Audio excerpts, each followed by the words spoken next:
बर्फ के चादर से लिपटी ऊंची ऊंची चोटियां, हरे भरे पहाड़, खूबसूरत झरने और नदियां, ये खूबसूरत नज़ारा है हिंदुस्तान के शिखर पर विराजमान उत्तराखंड राज्य का।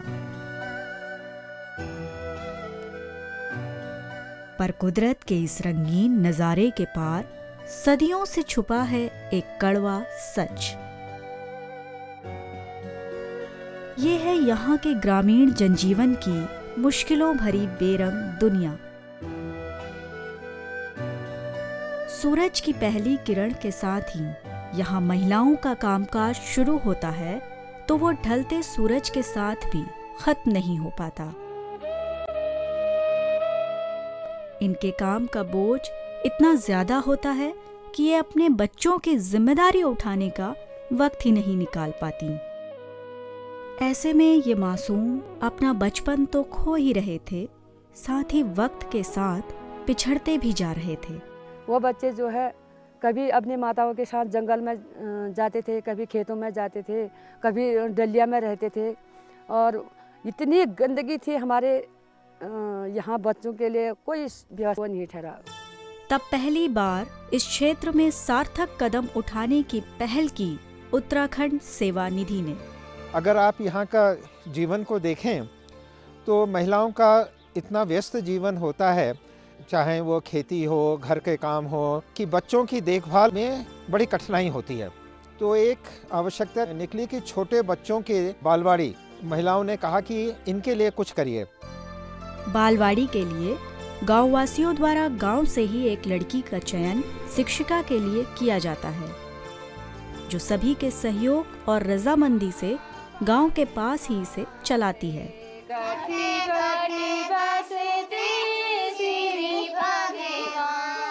कहीं ये बालवाड़ियां घर के आंगन में, कहीं छप्परों में, तो कहीं श्रमदान से बने बाल भवनों में चलाई जाती हैं। बहुत से गांवों में तो ग्रामवासियों ने अपने घर का एक कमरा या पंचायत घर ही बालवाड़ी चलाने के लिए दिया है। बेशक ये बाल भवन किसी आलीशान इमारत जैसे नहीं है, न ही इन बच्चों के पास बेशकीमती नई तकनीक के खिलौने हैं, पर बावजूद इसके इनके द्वारा खुद के बनाए खिलौने और स्थानीय सामग्रियों से इजाद किए गए खेल के सामान इनकी हर कमी पर भारी पड़ते हैं।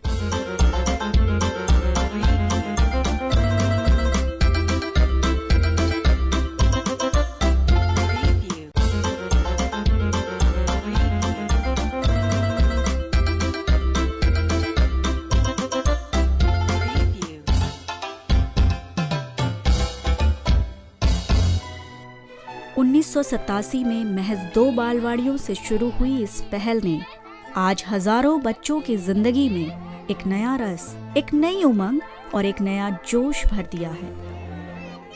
हालांकि शुरुआत में ये काम इतना आसान भी नहीं था, क्योंकि कई सारी सामाजिक कुरीतियां, अवरोध और मुश्किलें इस काम में आड़े आ रही थी।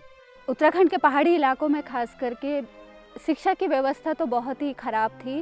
प्राइमरी स्कूल थे ही नहीं। आज से 25 साल पहले की बात है, तो प्राइमरी स्कूल नहीं होने की वजह से लड़कियों की शिक्षा बहुत ही कम हो पाती थी। और जब बालवाड़ी गांव में खोली गई तो छोटे बच्चों के लिए बालवाड़ी खोली गई, 3 से 6 साल के बच्चों के लिए, लेकिन बड़ी उम्र के बच्चे बहुत बालवाड़ी में आने लगे। तो हमने पाठ्यक्रम जो बनाया था वो 3 से 6 साल के बच्चों के लिए बनाया था, लेकिन फिर बड़ी उम्र की खास करके लड़कियां जब आई तो लड़कियों के लिए भी पाठ्यक्रम बनाया गया। लड़कियों को हमने सोचा कि हम शिक्षिका के रूप में बालवाड़ी में चयन करेंगे, लेकिन दूर दराज के गाँव में कोई भी लड़की पढ़ी लिखी नहीं थी।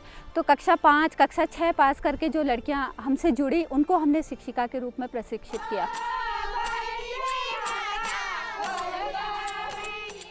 इस कार्यक्रम की अगली कड़ी में अब बारी शिक्षिकाओं की थी, क्योंकि बालवाड़ी चलाने के लिए एक प्रशिक्षित शिक्षिका का होना बेहद जरूरी था। तब उत्तराखंड सेवा निधि द्वारा अल्मोड़े में इन शिक्षिकाओं के प्रशिक्षण एवं मार्गदर्शन की व्यवस्था की गई। बच्चे भी कुछ कर रहे थे। ये 2 चीज तो हमने गांव में समझ बनाया। फिर हम गोल घूमते हैं, फिर हम गोल घूमते हैं, फिर हम गोल घूमते हैं। यहाँ इन्हें समय समय पर पाठ्यक्रम की जानकारी, बच्चों के मनोदशा के अनुरूप उनके साथ कार्य करने के साथ ही आत्मनिर्भर बनाने की कोशिश भी की गई। इससे शिक्षिकाओं का व्यक्तिगत विकास तो हुआ ही, साथ ही इनका सामाजिक जिम्मेदारियों के प्रति रुझान भी बढ़ा।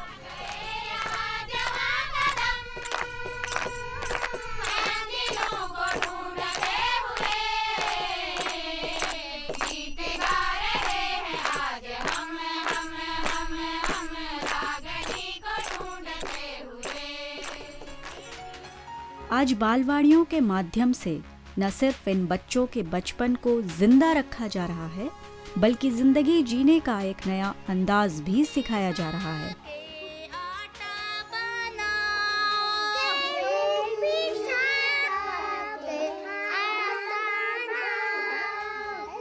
खेल खेल में न सिर्फ इनका शारीरिक बल्कि मानसिक और भावनात्मक तौर पर भी विकास किया जाता है। सब मिलकर खाते हैं। ऐसे हम आज से घूमने जाएंगे। आज हम सब खुश हो गए। आज हम खुश हो गए। जैसे खेल है, खेल भी हमारे कितने किस्म के हैं। शांति खेल है, बाहर खेले जाने वाले खेल है, अंदर खेले जाने वाले खेल हैं, और बाल कार्य है, हाथ की क्रियाएं, और गीत हैं, कहानी है, नाटक है। प्रकृति में जाके बच्चा देखे, समझे अपने नज़रिए से, यही वो सीख है। भावगीतों, कहानियों, कविताओं और नारों के माध्यम से इन्हें व्यवहारिक तौर पर शिक्षित किया जाता है।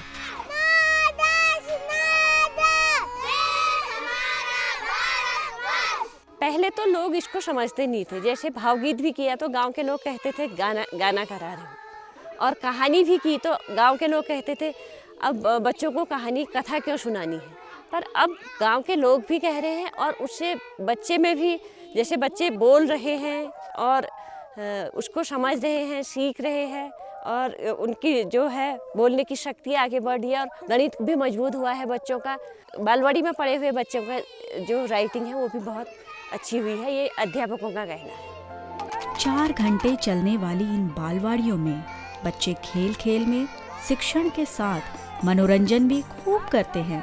बच्चों के जन्मदिन, स्थानीय त्योहार और बाल मेला जैसे कार्यक्रमों के माध्यम से इनके हुनर को एक मंच तो दिया ही जाता है, साथ ही अभिभावकों को इन कार्यक्रमों से जोड़कर इनकी प्रतिभा और आत्मविश्वास में आ रहे बदलावों से रूबरू भी किया जा रहा है।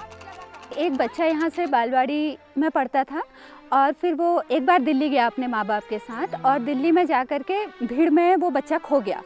और क्योंकि उसने बालवाड़ी में ये सब चीज़ें सीखी थी कि अपना नाम बताना, अपने पेरेंट्स का नाम बताना, गांव का नाम, ब्लॉक का नाम, ज़िले का नाम और अपने राज्य का नाम, तो किसी पुलिस वाले को वो वहाँ रोते हुए दिल्ली में मिल गया। 4 साल का बच्चा था, और उसने पुलिस वाले को सब बताया कि मैं इस गांव का हूँ, इस ब्लॉक का हूँ।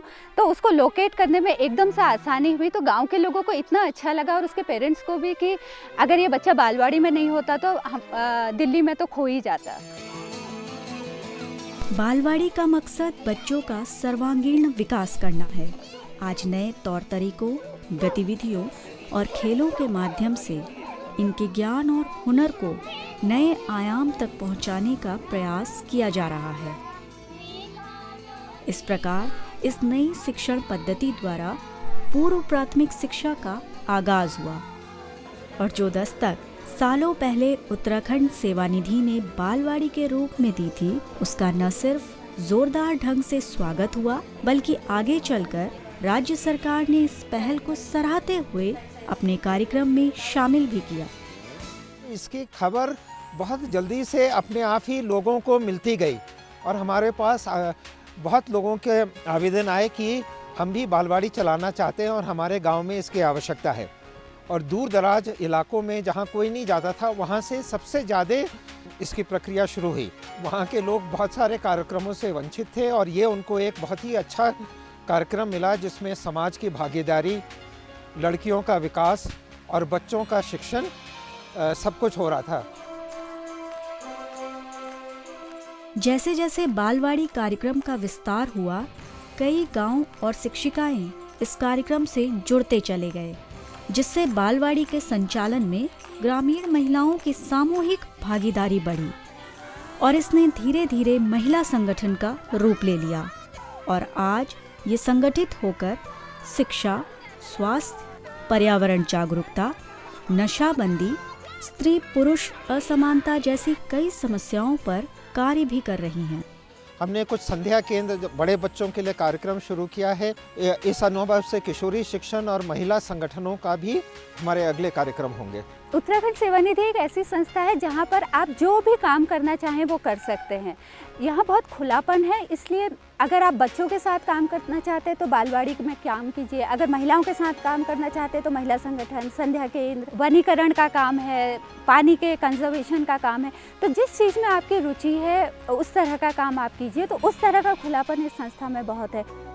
उत्तराखंड सेवा निधि द्वारा चलाई जा रही इन बालवाड़ियों के माध्यम से आज इन नन्हे पौधों को सींचकर उन दरख्तों के मानंद तैयार किया जा रहा है जिस पर आने वाले वक्त में एक खूबसूरत इमारत खड़ी होनी है। हम भारत के फुलवाड़ी के फूल खिलेंगे न्यारे, हम चमकेंगे भूमंडल पर जैसे चांद सितारे।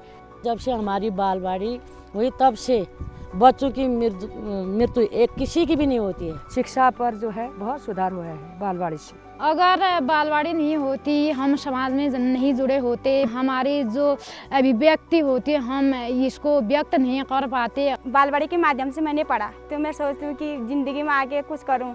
जितना मैंने 10 दिन में सीखा उतना तो मैंने 1 से लेकर कक्षा 8 तक भी नहीं सीखा था। ये संस्था आगे को चलती रहे और इसमें नई पीढ़ी जुड़ती रहे, यही मेरी आशा भी है। अब बच्चे खूंटे से नहीं बांधे जाते, अब ये रोते भिलकते अपने बचपन को जीने के लिए तरसते नहीं। अब लड़कियां घर के कामकाज के साथ साथ शिक्षा और अपने अधिकारों के प्रति जागरूक हो रही हैं।